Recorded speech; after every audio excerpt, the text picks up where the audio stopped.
नमस्कार दोस्तों, भारत एक्सोस देख रहे हैं आप। दोस्तों, मायावती ने चंद्रशेखर आजाद को बड़ा झटका दिया है। मायावती ने 2 और सीटों पर उम्मीदवार घोषित कर दिए हैं। क्या इस उपचुनाव में मायावती वर्सेस चंद्रशेखर की लड़ाई देखने को मिलेगी? दोनों में कौन पड़ेगा एक दूसरे पर भारी? उपचुनाव में कौन किस पर भारी पड़ेगा? दोस्तों, इन तमाम सवालों का जवाब तलाशने की कोशिश करेंगे आज हम। दोस्तों, उत्तर प्रदेश में 10 विधानसभा सीटों पर उपचुनाव होना है। इस बार के उपचुनाव में मायावती काफी एक्टिव दिखाई दे रही हैं। एक के बाद एक मायावती अपने प्रत्याशियों की घोषणा कर रही हैं। इसी के साथ बीएसपी टिकट घोषित करने के मामले में प्रदेश की नंबर 1 पार्टी बन गई है। यानी अभी तक किसी भी पार्टी की ओर से प्रत्याशियों का ऐलान नहीं किया गया है, लेकिन मायावती ने सबसे पहले अपने पत्ते खोल दिए हैं। और इन सबके बीच एक बड़ी खबर निकलकर सामने आ रही है। दरअसल दोस्तों, मायावती ने मिल्कीपुर और मीरापुर से उम्मीदवार का ऐलान कर दिया है। दोस्तों, मीरापुर से जो नाम निकलकर सामने आया है, उससे कहा जा रहा है, उस नाम को देखकर कहा जा रहा है कि चंद्रशेखर को एक बड़ा झटका लगा है। मायावती ने अयोध्या की मिल्कीपुर सीट से रामगोपाल कोरी को मैदान में उतार दिया है। वहीं मीरापुर सीट से शाहनजर को उम्मीदवार घोषित किया है। दरअसल दोस्तों, शाहनजर चंद्रशेखर के काफी करीबी बताए जाते हैं और अब मायावती ने शाहनजर को अपने खेमे में लाने में कामयाब रही हैं और चुनाव लड़ने के लिए टिकट भी दे दिया है। ऐसे में कहा यह जा रहा है कि मायावती ने चंद्रशेखर को घेरने की रणनीति पर काम करना शुरू कर दिया है। आइए दोस्तों, सबसे पहले मीरापुर और मिल्कीपुर के प्रत्याशियों के बारे में आपको बताते हैं और इसके साथ ये भी समझने की कोशिश करेंगे कि मायावती ने जो उम्मीदवार घोषित किए हैं उसके पीछे बहन जी की रणनीति क्या है, सोच क्या है।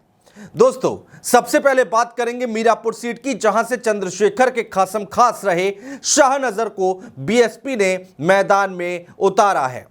शाहनजर नगीना से सांसद चंद्रशेखर आजाद के करीबी माने जाते रहे हैं और वो आजाद समाज पार्टी से जुड़े हुए थे, जिन्हें मायावती ने अपने साथ मिला लिया है। शाहनजर मुजफ्फरनगर के जिला पंचायत अध्यक्ष रह चुके हैं। दोस्तों, कहा यह जा रहा है कि मायावती ने एक तीर से 2 निशाने लगाए हैं। पहला यह कि चंद्रशेखर के करीबी को तोड़कर जोर का झटका दिया है, तो वहीं दूसरी ओर मीरापुर सीट पर मुस्लिम कैंडिडेट उतारकर बड़ा सियासी दांव चला है, क्योंकि दोस्तों इस सीट पर करीब 1.25 लाख मुस्लिम वोटर हैं। दोस्तों, ये सीट आरएलडी के विधायक रहे चंदन चौहान के सांसद चुने जाने की वजह से खाली हुई थी।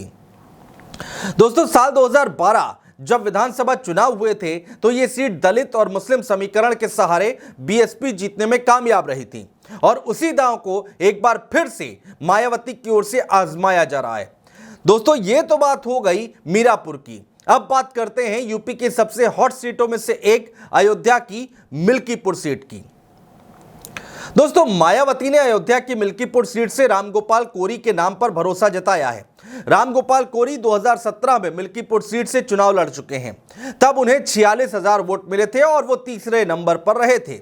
लोकसभा चुनाव में समाजवादी पार्टी ने अवधेश प्रसाद को फैजाबाद सीट से प्रत्याशी बनाया और उन्होंने जीत दर्ज की। अवधेश प्रसाद के सांसद बनने से यह सीट खाली हुई है, जिसके बाद मायावती ने कोरी समुदाय से आने वाले रामगोपाल कोरी पर दांव चला है। इसके पीछे की वजह यह है दोस्तों कि समाजवादी पार्टी और बीजेपी इस सीट से पासी समुदाय से किसी को प्रत्याशी बना सकती है। यानी दोस्तों, इन दोनों सीटों पर लड़ाई बेहद ही दिलचस्प रहने वाली है। आइए अब जल्दी से बाकी की सीटों पर भी नजर डाल लेते हैं, जहां जहां मायावती ने उम्मीदवारों के नाम का ऐलान कर दिया है। और सबसे बड़ी बात यह है दोस्तों कि मायावती की वो कौन सी रणनीति है जिस पर वो काम करती हुई दिखाई दे रही हैं।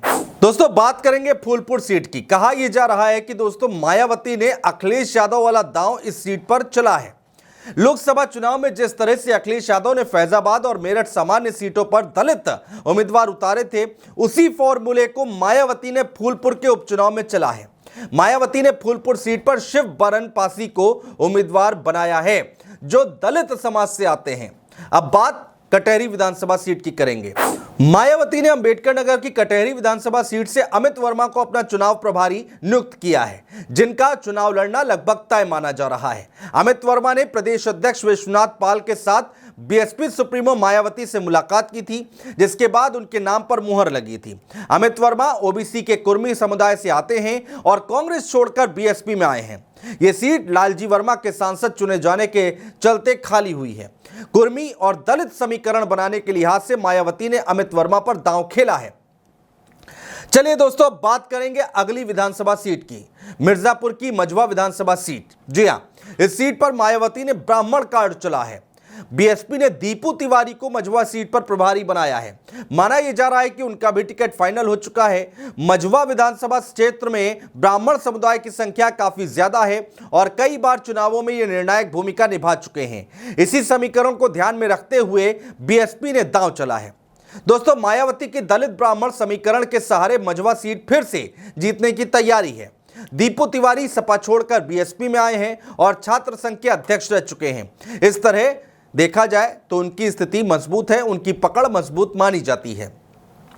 दोस्तों, कानपुर की सीसामऊ सीट की बात करते हैं। इस सीट पर मायावती ने BR अहिरवार को प्रत्याशी बनाया है। सीसामऊ विधानसभा सामान्य सीट है। मायावती ने अनरिजर्व सीट पर दलित प्रत्याशी उतारकर बड़ा सियासी दांव चला है। BR अहिरवार बीएसपी के पुराने नेता हैं और मिश्रिक लोकसभा सीट से 2024 में चुनाव लड़ चुके हैं। अब मायावती ने उपचुनाव में प्रत्याशी बनाया है।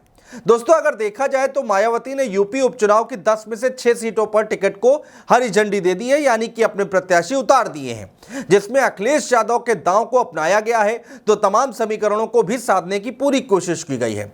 लेकिन सबसे खास बात, अब मायावती ने चंद्रशेखर को भी डैमेज करने की कोशिशें तेज कर दी हैं। मीनापुर सीट पर चंद्रशेखर के खास को अपने पाले में लाकर बड़ा सियासी दांव चला है।